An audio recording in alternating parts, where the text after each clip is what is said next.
adversity? Bring it. The struggle? We welcome it. Snooze on life? Never that. We are Dave Regina and Mike Pirelli, and this is the No Snooze Podcast. Come on.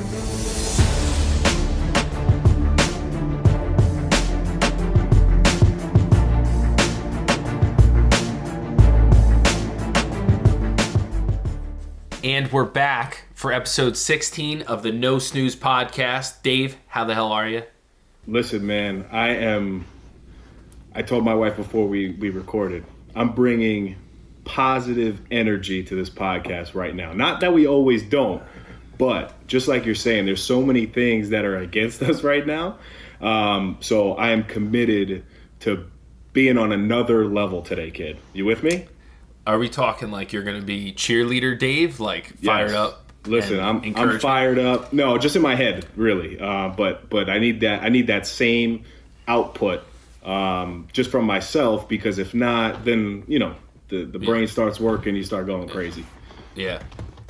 I guess the positive is that it's starting to click. All the stuff is starting to get in a stride, like we said last week. Yep. So that's positive. The other positive thing is I have more time so that I can dive into things like Tom Ford, who said that apparently the last episode my jaw was not very pronounced. So I'm trying to go with a little stubble here. It's a little dirty. I like it. No, I think I need to get it to this. See how it's two different shades? Yeah. Drives me crazy. Let it go for a little bit, though. Let it get past the itchy phase, and it'll come in. Nice. We were just speaking about mentors. Maybe I need a new beard mentor. What do I need to do? I know a guy. Listen, starting my journey in the beard world, what do I need to know? How can I progress quickly? Do I need to trim? How do I make it thicker? So to make it thicker, I don't know. I really think that is a genetic thing. But right from the start, you want to make sure that you are hydrated. That and not just from water, but your hair is actually hydrated. So find a nice product that you can just lather on nicely. If it's a balm or an oil, depends on what you choose. I actually happen to use Tea's Magic Leaf, and this is not the No Snooze recommendation right now, but it's an actual thing, and it happens to be my sister-in-law's company with her cousin. But it's a great startup. It has a little CBD in it, but it's worked wonders for me. That or coconut oil is key. Coconut oil? Yeah. But just don't go around glistening everywhere. I'm gonna steal some of Dana's stuff she rubs on her stomach. I'm gonna put it to make a nice soup, baby soft. Good. All right, man. So Epi 16, welcome back. Let's get it. Talk to me, Mikey, about the PodBod update and your routine. So this week is good. I've been on a roll. I've been getting up at 4:45, although I've been posting at like 5:20, 5:30. I've been sitting down, hitting some comments on the 5 a.m. club hashtag, trying to get those followers up, making a coffee or drinking the blue drink. I'm at the end of my rope with the blue drink. It's absolutely awful. I can't get through it. I don't want to say the name because I don't want to get us sued, but it's not working for me anymore. So I'm going to switch back to Ghost. That's a positive one. I like that a lot. But the push-ups, getting back into it, a lot of walks. Diet is lagging behind, but not terrible. What about you? Look a little. I'm not gonna lie. You look a little thick today.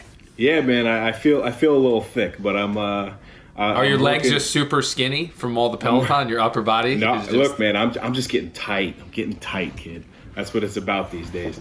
But yeah, man. I'm hitting that Pelly as you see. Still staying strong with the 20 miles a day. Trying to get a core workout in, some light dumbbells, and then obviously some push-ups. But that's all I got for now. So, it's taking advantage of that. The routine has to stay, though, on point for me, because if not, then I think the whole rest of my day just like slowly deteriorates. So even on like a day where I'm supposed to be resting, I do what's called like an active rest, where I'm taking a nice leisure 20-mile ride. Very low impact. But it's been awesome, man. And then right around lunchtime, the wife and I get out for a 2-mile walk. So it's been, it's definitely been different, but now this is becoming the new routine. And you know what? It really can always be worse. And I'm not just saying that. I genuinely mean that. This is, a tough time right now. So it's just I'm really grateful to not have anybody in my family have this sickness right now, or anybody who's extremely close to me who is suffering from it. We know people who obviously have it, but they're not suffering, so that's good. And on the Pelly, are you crushing classes? Like, are you competing with people? Yeah, well, it's tough, man, because I look at that leaderboard and it's bad because not only do you see everybody else, the toughest part for me is it gives you your personal PR, ranking, which is like your record. So if I'm taking a 25-minute class, it'll tell me that my PR for the previous 25-minute class was, an output of 110. So you constantly see that. So it's good to be competitive, but it's not good for me because then every single ride will be a high impact. Well, is there like someone that you see that you're trying to chase, like Bull Mama for push-ups? Is there someone on there that's... Oh yeah, well there's 20,000. Shout them out. Let's call them out. No. There's not just one person. It's like 20,000 people that are in the class. So, but maybe we should call out one person that you're going to catch. Yeah, well, listen, Thick Nasty has yet to invite me to a class. Wow. All right, Phil. So if he wants to invite me, he knows where to find me. I am at Dave Regina on the Pelly. I have been battling my regular spin instructor, Adolfo. But Adolfo, I'm giving you the business too, so I'll leave Really? it. The instructor? Are you going to instruct for him when you guys get out of this quarantine? No. So he is way better when it comes to cycling, but I can out animal him if that makes sense. Wow. I actually did that to CV in the pool one time. We did a race. And it was one lap of a race. Look at Mike's face. Literally one lap. And I swear, he says I beat him by this much. I felt like I beat him by a mile. Did you? Did a little bit? Yeah, Dave, I can't see you being a swimmer. I don't know. Maybe the little legs, it wouldn't get much motion. You'd just be like... I'm light, kid. I'm really light. Mike, talk to me. Give me a Prego update on Dana. How's my girl doing over there? So Dana is doing well. We are getting close. The thing that we are dealing with now is trying to plan, and I talked to some other friends that have pregnancies in the near future, or not pregnancies, births in the near future, and everyone's trying to plan, but the delays are causing you to plan even more in advance. So there's that anxiousness that's coming into play, but we're dealing with it. She's been great. She's been working from home, really thriving. The thing that we're trying to get better at this week is the food situation, because the shopping, which I'll take the blame for because I've been doing the shopping, has been pretty bad.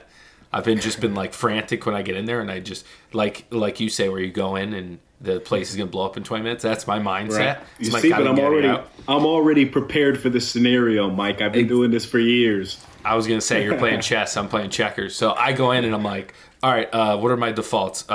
Frozen foods, eggs. So we have tons of eggs, frozen foods, random meats that I just grabbed, and then like hot sauces. So it's I feel bad, but we've been having a lot of BLTs because bacon's available and bread, so it's not great. But anyway, I'll take the blame, Dane.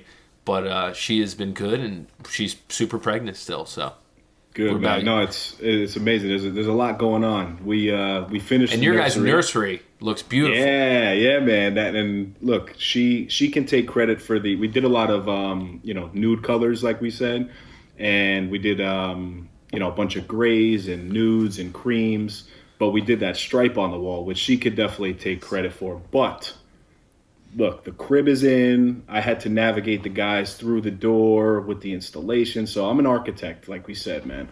So that piece is good, but sadly the baby shower has, been canceled. We're going to try to postpone it one more time, but it's looking like we're not going to be able to have one. I'm sure you guys are, dealing with the same thing. And then as of late, baby girl has been kicking it like crazy. Yeah. And at night when we go to sleep, she is just in there kicking, bouncing around. It's almost like she's like, oh, you guys are relaxing? I'm going to turn up now. So that has been interesting to see for sure. That's been happening to you guys. I was going to say, when you feel the kick, it's such a weird... I can't imagine like being them and feeling it in your body. Right. That's got to be so bizarre. And we've been saying it since day one with this, but the anatomy of a woman's body it's crazy. But we see it from the outside, obviously, and it's even crazier to think that just in like 10 weeks we will have a baby girl here, man. It's coming very, very quickly. And with this whole thing that's going on, I want to give a special shout out to Mark and Naima, two of my best friends. They actually just had a baby girl, Haley, absolutely gorgeous. But Mark is also a firefighter. So he's on the front lines every single day. You know Marky. Yep. He's on the front lines every day too, man. So I just want to shout him out, commend the efforts of all the first responders. But that one hits really close to home because one, I can relate because we're having a kid, but I can't relate to having to basically be a hero every single day and report to work during the stuff that's going on. So it's crazy. Yeah, I can't imagine being on the front lines of all this and hearing all the info and just trying to go in and day out. So yeah, it's some special people out there, and they're doing a lot of harder things than we are at the moment. Absolutely, and that just brings you, to the gratitude piece and the perspective. Perspective on everything will always matter, and you'll never, stop hearing that type of stuff. And it's something that I have to even remind myself daily. When stuff is really bad in your own life, somebody always has it worse. So shout out to Mark and Naima and Haley. Welcome to the world. And, that's that. Mike, so I thought it'd be important to, bring a little lighthearted activity to, such a tough time. And I hear that you have been talking about some sort of challenge. And I see CV getting excited about the challenge already. And you want to tell us about that? So the McDonald's Twitter challenge has been going around, and back in the day when I was working in an office setting, if I wanted to procrastinate and not do any work, I would ask 3 to 4 people in the office if they could do a food challenge, and from that point on, the day was shot because people would talk about it the whole time, and then we would go and try to do a challenge. So it's one of my favorite things to talk about. The Twitter McDonald's challenge, I don't even know specifically what it is. I know the picture, but I think I can do it. And I don't know if it's just blind confidence or because I did lose some lbs lately. And when I used to do these competitions, I was 20 to 30 pounds heavier. But I think if I plan for it and fast for a day before, I can crush them. I don't know, but I'm getting excited. Tell me, because I saw the picture, but what is it? Maybe CV can put it into the app, but it's 4 double quarter pounders, and correct me if I'm wrong. I don't. Two medium fries, 20 chicken nuggets, which I had a double quarter pounder and 10 chicken nuggets, and I was starving still. It was didn't even make a dent when we went recently. And medium fries, it's that's a couple bites. Pretty light. But then I think it's 4 medium Cokes or sodas, which I don't know what the strategy is, but if I did try it, I would do a live stream, and I would do it on the pod or the No Snooze podcast live stream, and I think I would have to strategize and make it at the end of the day, the night, because I think it would just make me shot the rest of the day. So if I have to work, I definitely can't. I can't do that and go show properties. Listen, man, we'll do you think you can do it? One, I think you can do it. Hands down. You just say that because you like watching. No, I'm telling you, I really think that you can do this. I don't think that my stomach would react the best to this type of challenge. Yeah, it's a situation. But I would definitely put money on you being able to do it. So if you really are about this life, let's stop talking about it. Let's be about it. Get the food. I'll pay for it. You show up, we'll live stream it. Well, we can't show up, so I would have, because we got the social distancing thing. No, I'll send it your way, dude. It's called Uber Eats. Oh, Uber to my house? I actually have to verify what it actually is, and then I got to look at the numbers and see if I can. But at the worst case, I've said it all the time, it's good content, so I would love to crush it, just to be I did it. Pat McAfee from Barstool Sports tried it, and he's a big dude. He was an ex-NFL player, and he yacked. So, I don't know. All right. I mean, listen. It's one of. Have you ever done the eating challenge? No. It's one of the worst feelings when you get to that wall, when that wall hits, if you ever watch those TV shows, you're like, why not have another chicken nugget?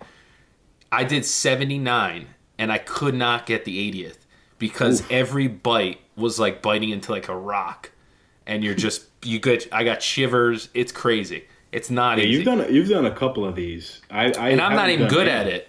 I mean, there's so many more people. I just think it's funny because I'm super average to have like an average person do an eating competition. No, well, super average at that, but mediocre in other things, right? Yeah, super average. I keep forgetting because I never realized that being mediocre, you said, is less than average. Yeah, it's terrible. Yeah, that's mediocres are tough. like, I don't even know. It's an insult right off the bat because you could just say average is easy to say about someone, but if you say they're mediocre, you took the time to put them under average. Like, you know what I mean? Listen, you put effort into the nickname. I rescind that. You're not mediocre. All right, you're slightly above average. So whatever, is there a term for that? Slightly above average. Good. Good? Okay, you're good. You're good. All right, so keep it on this lighthearted real quick. I would be remiss if I did not mention the documentary that I watched, Tiger King. I know it's like viral right now and everyone's talking about it, but it is the strangest, most bizarre lifestyle in the world. Very interesting, the dynamic of what they were able to put together. And then the whole, tiger piece and the big cats and the exotic animals are cool. But that dude, Joe Exotic, man, he's a little different. Halloween costume 2021 or 2020. It's crazy to think that those people exist in the world. Like, that dude he's in jail now. Not to spoiler alert. But people that own tigers and run zoos are like states away from us. Right. I'm not great geography, so I don't know how many states away, but they're somewhere in the U.S. It's crazy. I remember when we watched it, I could not get enough of him. Say what you want about him, that he's a terrible person, whatever. But his blind confidence in everything he did. Did you realize the songs he was singing, he didn't even sing those? He just put it. Yeah. He just lip synced them. I thought he sang them the whole time.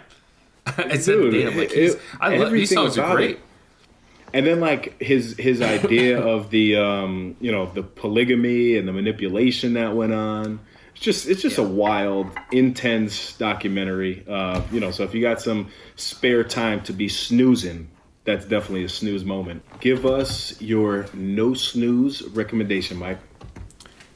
So I will stick on the YouTube train, as I have loved watching my I call it Burn and Learn, where I watch my YouTube shows and info while I'm doing my push-ups. It's a great combo. I've been getting into a rabbit hole of suits lately because all my suits, like we talked about previously, have ripped. So I'm trying to figure out my next move with the suits. Would love a sponsor. Reach out if someone's interested. And I went into teaching men's fashion. It's this guy who reviews suits and he talks about men's style. I didn't get too far into it, but in one of the episodes, he wears a Tom Ford suit. So I'm like, Tom Ford, Jay-Z. Let me research. I really have never really... do you have his cologne, right? Oh, I do, but his stuff is expensive. His stuff's very expensive. But the point being, then I went into this tangent of Tom Ford. So I watched, and I added it to our No Snooze approved section of YouTube. I watched him do makeovers on people. They're like 2.5 minutes long. They're great. They make you want to be a better person inside and out. Then he has these rules that I also added where he talks about your self-care, beards, applying moisturizer, all this stuff. And I'm a huge fan. And Dana's been telling me for years to do a little stubble, and I've selfishly said no. And now all of a sudden I watch some Tom Ford videos, and I'm trying to grow out a little rough patch here. But I think it looks good on you too. That wasn't very convincing. Tom Ford and teaching men's fashion. I'll give you 2 for the price of 1. Nice, I like it. And then women can take advantage of that too if they want to surprise their man with a little something. Yeah, he does women's wear too. He talks about how he got into men's fashion, and then when he came back, he started to. And as you can tell, I like fashion, but I'm not very fashion forward. So it was very interesting enough that I got into this whole, I don't know if it was maybe the pre-workout combo. But what have you been doing lately? What's your recommendation? Tighter shirts? Tighter shirt. Yeah, this one is a little snug on me right now, huh? It is. What is that? Is that large? It's no, extra large. Yeah, sure. Put me on the spot. You want me to show I would you? love to. Yeah, come on. Oh, I would love if that said XL. I mean L. It is XL. I can't see. It's not clear. I don't know where the... Is it there? See, you don't even have a size. It Polo is didn't even XL. give you a size. This is Polo to give us that. No, so mine is a book, and it's actually going to lead us into a conversation that I really want to discuss a little bit. And the book is called Mindset. I read it last year, The New Psychology of Success, and it's by Carol Dweck, I believe is her last name. But it's basically the fixed versus growth mindset. And this is interesting now because when we put up Questies, right, and this is actually stemming back probably 2-3 weeks, I've been saving like the old ones. There was 3 questions that came in on fixed versus growth mindset. It's a great book. You should definitely check it out. But what it is it's a very powerful book with the idea that there's 2 types of people in the world. You either have a fixed mindset or you're a growth mindset individual. And if you're fixed, you basically believe that, the things in your life are, fixed with room for growth, but your thoughts are very one-sided. You don't have the ability to maybe be as creative as one with a growth mindset. I already know, your mindset for sure, but the book dives into like certain organizations, certain corporations, and the author like really does a good job at explaining how we all have both sides of this I guess phenomenon it is, and it's used in education these days. It's used in business. I read it for management, for my management style and applying it to staff, but also it just changed my thoughts so much. So it's a topic I definitely want to discuss with you, just in terms of what I said as a fixed individual versus a growth-minded individual. What do you think you are? Well, I'm laughing because I'm definitely a growth mindset person because, and I can give a specific example. I look at something, I'm like, if I have enough time, I can figure out how to do that. And I don't know if I mentioned this in a past episode, but when I told Dana I was going to build our dining table, did I ever tell that story? Yeah, don't tell it again because you told it 4 times on this podcast. So that's one example. But even with the food, eating, the eating challenges, I'm like, I think there's a way that I could figure out how to do that. I just would have to train for it. Although I think with singing, and I was trying to research this, I think for me, there's obviously limitations for some people for certain voice and height requirements for stuff. But I think if you spend enough time on anything, you could do it. Now, I don't know if you could do it as the elite 1% in the world, but you could definitely do it at a high level, But that I kind of take that into all my areas of life. But sometimes you only have so much energy to put into becoming growth in certain areas, and the other areas lag behind, like diet, for example, right now, because I'm trying to keep the other areas growing. Does that make sense? But yeah, no, for sure. So I'm assuming you consider yourself growth as well. Yeah, but for you, I see you as growth, 100%, and same with myself. But after you read this book, you will realize, and this is something that's studied in depth, it's called the false growth mindset. So everybody in the world, no, and I'm talking about this for us. Are you talking about me? No. I'm included in this, but everybody in the world has this false growth mindset. One, we know it's the right answer, so everybody's like, yeah, I'm super growth. But false growth mindset really happens when the adversity hits, right? So you're talking about a No Snooze podcast, our whole, we welcome the adversity, we welcome the challenge. When you are putting yourself in such an uncomfortable situation, that is when the false growth usually comes out. And it's so true because I mean, Wait, what's false growth? False growth is believing that you're so growth minded until you get smacked in the face with something that you can't handle, and then you become fixed. The truth is, we're never 100% of either, right? Just like you were saying, you gave a really good example of it. But our wives, both of them are similar, and I would actually gear them more towards growth mindsets, but with fixed limitations at times, because they're not willing to take the same risk. And not that fixed is a bad thing. You're making a face. No, but like, well, I realize you're getting us in trouble when you generalize. No. But like, they've both said before that they're very much they're comfortable with, this just being a regular podcast for us. Whereas like, we want to take this thing to the next level. Anything we get our hands on, we want to continue to elevate, right? A lot of people would say like, where we are in our careers, like, you're making a good salary. You guys are good. Like, it's comfortable. It's never enough. And not that that's the good way of things, right? Yeah.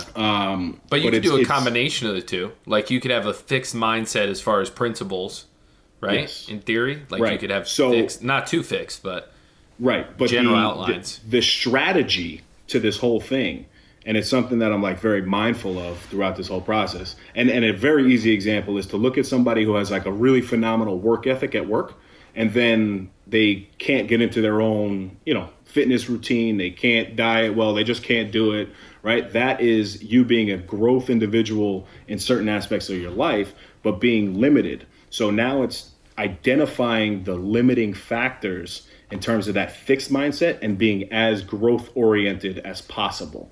So it's just an interesting thing, because I agree. Like, in terms of the singing, I don't know now at this point in my life if I could become an elite singer. I just don't. I'm very stuck in my ways, on my thoughts of singing. Like, I don't think it's something that I can start now to ever be as good as somebody who's a singer. Well, my argument is, if you get the best people in the world to train you, they'll get you to your best possible singing voice. I don't know how much better it'll be, but I think about the fact that it's a matter of energy. Like, you could be good at a lot of things, but what do you have the time to be good at, and how committed are you to it? So like a passion energy combo. There's only so many things you can dive into. Like, I want to learn Italian, but I haven't had enough passion or energy towards it to get it to the point where my other stuff is, Right. So I don't know how to crack that yet, but no, for sure, nobody does. And I think it's a constant evolution of trying to develop yourself, and constantly evolve into something greater. But it's a great time right now to be talking about this conversation, and now happens to be a great time to just go read that book because of what's going on in the world. We were so growth, and I'm saying us in quotes because I'm talking about like society. We were so growth oriented just a couple weeks ago, a month ago, 2 months ago. Oh, in December, wow, 2020 is going to be a new year, this and that, new me, blah, blah, blah. This pandemic hits. Now we're all fixed, right? It creates a different norm for you, which throws you off completely. So it's just a really good perspective thing right now. And I wanted to pick your thoughts on it, because I certainly can relate to you as an individual. So I wanted to hear your thoughts on it. Yeah, and not to keep dragging on, but the whole situation we're in now, I've taken the chance to pivot and be more focused on working on my business versus in my business. So I am doing day-to-day things for deals, but I'm also looking at my processes as far as, like we talked about last episode, but the virtual walkthrough video, I probably wouldn't have incorporated that for another couple of years, if that. Now you're forced to do it, and if you embrace that, then you push forward farther than your competition, because a lot of the competition is a fixed mindset, like you're saying. So when you come out of this, you're going to have all these other tools, and also show people you might not close any deals from doing it, but you're going to show yourself to the potential market and future clients that you're taking things in stride and still working on their behalf. So it's time and priorities and other situations kind of gear you towards where you're going to grow. Beautiful. All right, this will take us into questies. And Jamie T wrote in, and this is so awesome, guys. We really appreciate you. Whether you're emailing us at NoSnoozePodcast@gmail.com or just, sliding in the DM on Instagram, wherever you could find us. It really, brings a unique piece to our episodes because everyone's questions are different. It gears the conversations in multiple ways. So thank you for sending those in. Mike, so Jamie T wrote in, sorry, I got to read this here. I've been in the food industry for 8 years and have moved up the ladder pretty quickly. I now manage a staff of 7 full-time employees with my catering business, and they have all been with me for 5 years plus. I was forced to furlough the entire staff due to the coronavirus, and it has been terrible for me. How do I keep my personal feelings separate from your decision making? And I just happened to reply back and ask her where she was from, and she is in Illinois, which was pretty cool. Home of the deep dish. Well, not yes. Illinois, but Chicago.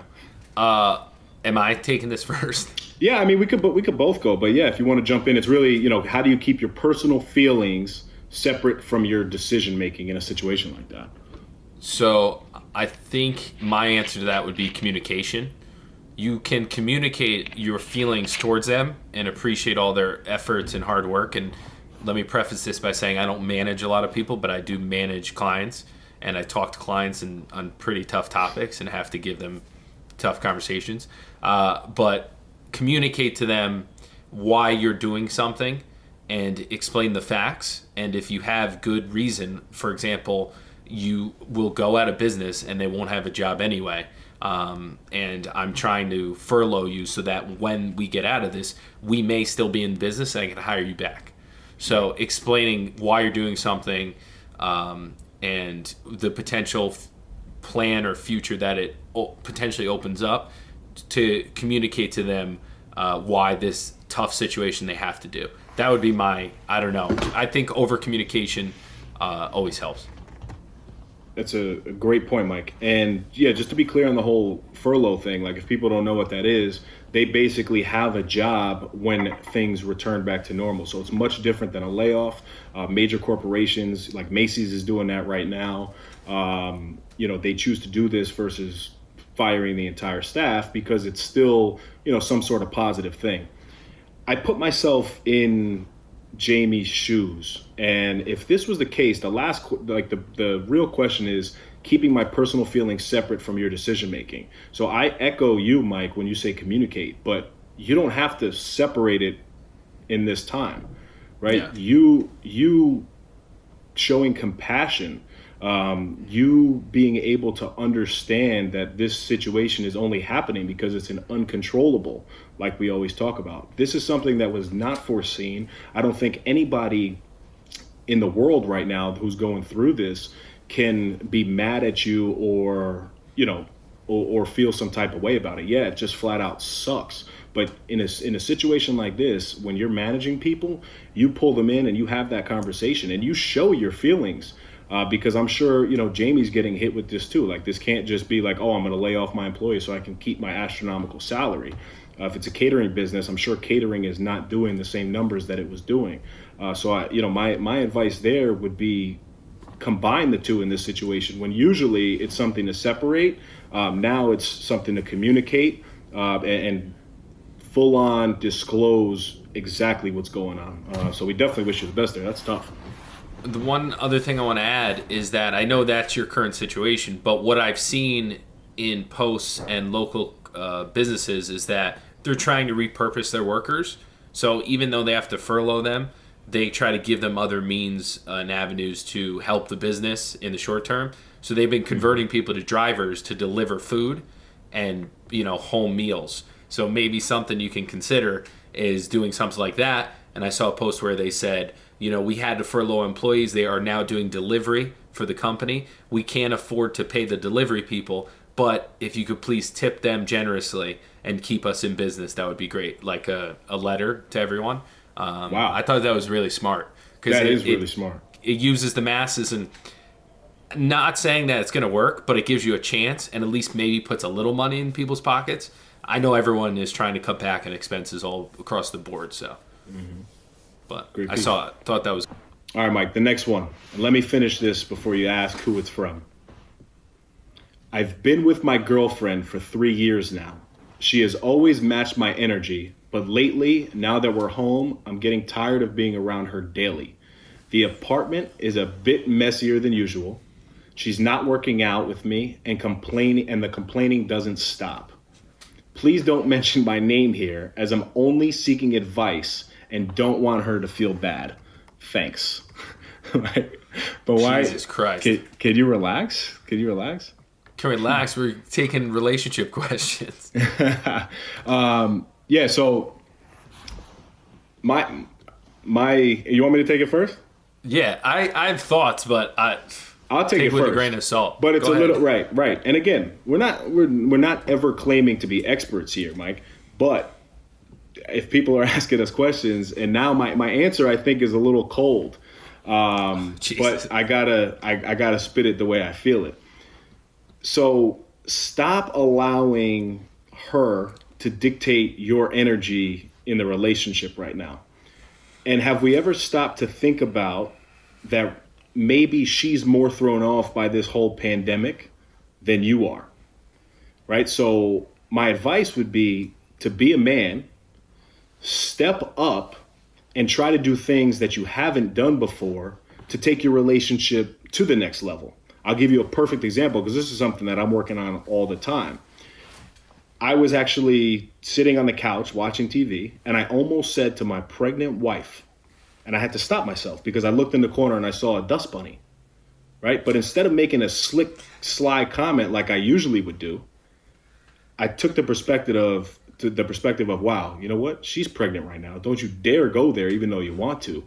Don't say SHIT about the dust bunny. I went downstairs, I took the vacuum, and I did it myself. Right. And this is going to be something when she hears it, she's going to laugh because we always talk about these little dust bunnies and they always come up from nowhere. But You saying dust bunny makes me laugh. I don't know why. The way you say dust bunny. Like how dare it be in my house?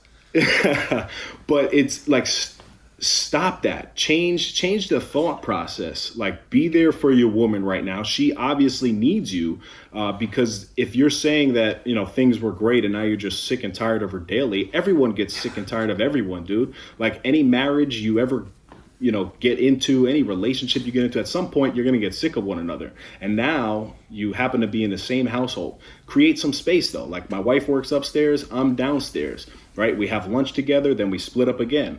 So I get it. I understand that fully. But like, where is the responsibility and the action on yourself? And stop looking at your girl to hopefully change her perspective. Give her some confidence that she needs right now and be there for her and stop complaining about her complaining. That sounded cold? No, that was good. This is a tough one. Ditto? Yeah, I would hit you with a ditto, but communication again, have a conversation. Also, you got to look at yourself and say, if I'm annoyed daily, is it rooted because of this, or is it been a long time coming and I'm just too lazy to make the move? There's a lot of underlying questions. But yeah, I would just have a conversation, see what's going on, and then to your point, lead by example. If you want the house clean, just start cleaning, and then eventually they'll get the hint. And if they don't, they don't. And at least you have the house cleaned. Right. No, that makes sense, Mike. And I always say this. It's a personal mantra of mine. But if you want different, you have to move different. So if you are still in love with your girl and you choose to still be in this situation, and you want the relationship to change, you have to start doing things that are going to create change within the relationship. Now, if the love isn't there anymore, then that's completely different. Yeah, it's different. But the same thing in business, in your business relationships, right? Your work relationships and your colleagues, your partners, whatever it is, if you want them to respond differently to you, we have to start taking the action to hopefully inspire them and show them that, wow, you know what? I should be changing not only for myself, but because this as a whole is what we want to do. So that's my spiel on it. All right, Mike. This one I think is a personal shot because this came in from Clay.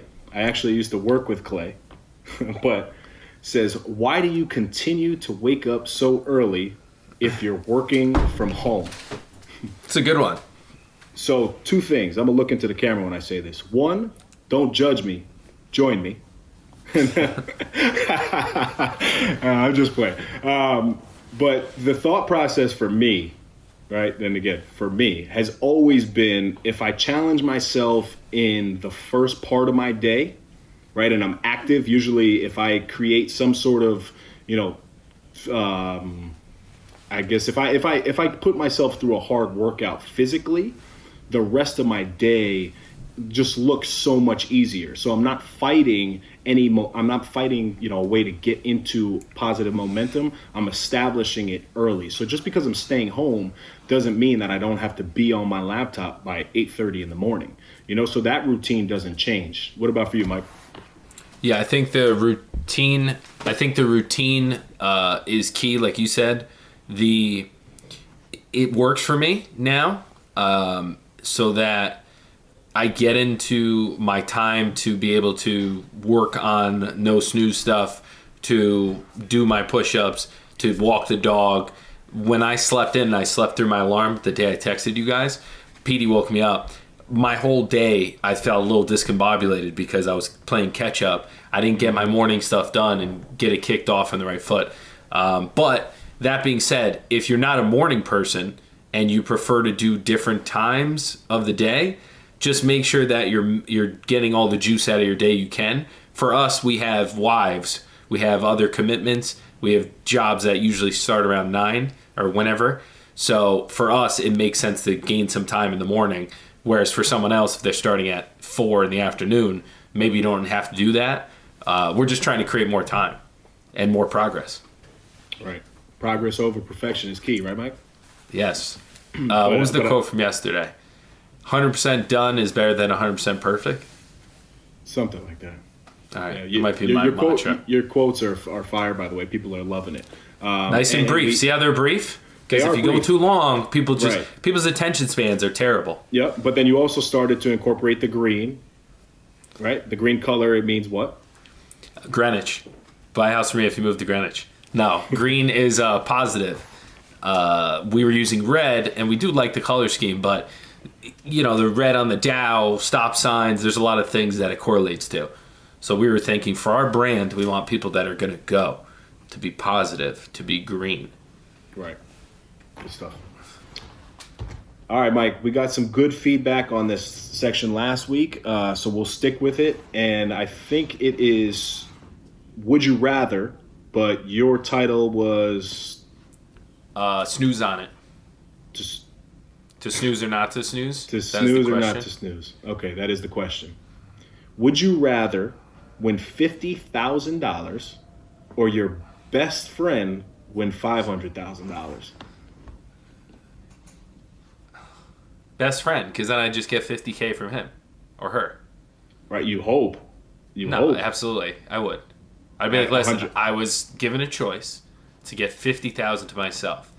Instead, I got $400,000 for you, and $100,000's coming to me. You wouldn't agree to that? No, I think that's the way to go. And if your best friend, I'd probably take a less of a cut. It depends who it is. I got a lot of good best friends. Right. But Frank, he doesn't need it. He doesn't need it. I think that's the way to go. Is if it really is your best friend, I think I would choose $500,000 for them in hopes that we could invest, or you could break me off a little bit. But $50,000 out of a $500,000 pot, that's a big chunk right there. Is it getting taxed? Yeah, I don't know, man. This is a section. It's a good question. Right, this one is good. Would you rather have 7 toes or 7 fingers? Fingers for sure. No, toes? What do you use your toes for? I would rather have 7 toes. For what? Because I can hide them, dude. What do you mean hide them? If you have 7 fingers, I'm getting famous, dude. Mike, first... You get 7 fingers? The last you know what you can time, do with 7 fingers? Okay, the last time we put up a debate, I won that debate, right? People spoke. I think people are afraid to not agree agree with you. Dude, That's what I think it is. I cannot believe. I'm okay, friendly. I need you to put this on Instagram because I cannot believe that more than 30% of the people would want 7 fingers versus 7 toes. You can hide the 7 fingers. I mean, the 7 toes, dude. Yeah, exactly, CV. Oh, that's not. How many? First off, a couple questions. Fingers and toes, right? Which toes would be my questions? I know you don't know the answers. And which fingers? Because if you have 2 extra thumbs too, dude, I would be cruising. How are you going to shake somebody's hand? No offense to anybody who has 7 fingers. You're perfect out there. But you know how you shake someone's hand? You say, how you doing? I'm Mike Pirelli. I have 7 fingers, and I will get things done faster for you. Buy a house. They'll never forget you. No, I'm really curious because my thought process there, it was completely different than yours, dude. I am having 7 toes. Even though I'm a toe guy, I would definitely hide those things if I had 7 of them, me personally. So I would choose having 7 toes. But you're looking at it as a negative. I'm looking at it as a benefit. Growth mindset. Growth mindset, baby. Seriously, though, no, I would. 7 fingers would be awesome. If they're functional, the amount. How many? You have 5, right? 2 plus 2 on each hand. Okay, well, plus 2 on each hand. Think about the increase in efficiency. That's like a 30% jump. I guess you're still more growth oriented than I am because I am hiding my toes 100%. Dude, when you're lifting, you're going to have so much area. My pull-ups are so much easier. Dude, your pull-ups would be so good if you had 7 fingers. Oh, my God. All right, 7 fingers. This brings us into Dave's Dime of the Week. Dimes. Everyone here has the sense that right now is one of those moments when we are influencing the future. And that is from Steve Jobs. But it's a good time to incorporate something like that because I think not only the technological advancements that we're going to have moving forward after this pandemic are going to be tremendous, as Mike Pirelli would say, but just in life in general. You know, if you're here right now, it's for a reason, and we're only moving forward. Yeah, that's good. That was a good one. So this week on Miguelito's Mantras, I'm going to do it. Ito. There you go. I'm going to do it short and sweet, just like myself. One day or day one. I posted this as a morning message one day, but it really stuck with me. It's deep. It's deep and it's short. I love it. And it's something, I mean, not to say, but I wake up with that mindset. Are we going to start on Monday? Or are we going to start today if it's Thursday? No, your mindset is 1 Oreo or a bag of Oreos. It's a growth mindset. Yeah. I can't be fixed in my ways. I can't have 1 Oreo every time. I got to switch it up. So this will take us to our final section, Heat on the Feet. I don't know if I'm repeating here. Oh God. Dude, I don't have any access to everything. Petey's biting all my socks. This is going to be on the regular recording. Oh, no, we don't. The lobsters? The lobsters. Fun fact. One of my favorite foods is, meals is surf and turf. Love lobster. If you don't like lobster, you're suspect. Lobster's good, but I got to dip it in a little butter. A little butter. All the butter. But the best about surf and turf is when you have the steak and the lobster, and you dip the steak in the butter. Ooh. It's healthy. Now I'm hungry, baby. All right, guys. That's Epi 16 in the books. Until next time, stop snoozing. Get up and get after it. My man. Woo! I got pants on, too. I flexed last time, so I'll flex this way. Keep supporting, baby! That's another Epi in the books. Go follow us on Instagram and Facebook at No Snooze Podcast. Subscribe to our YouTube channel, No Snooze.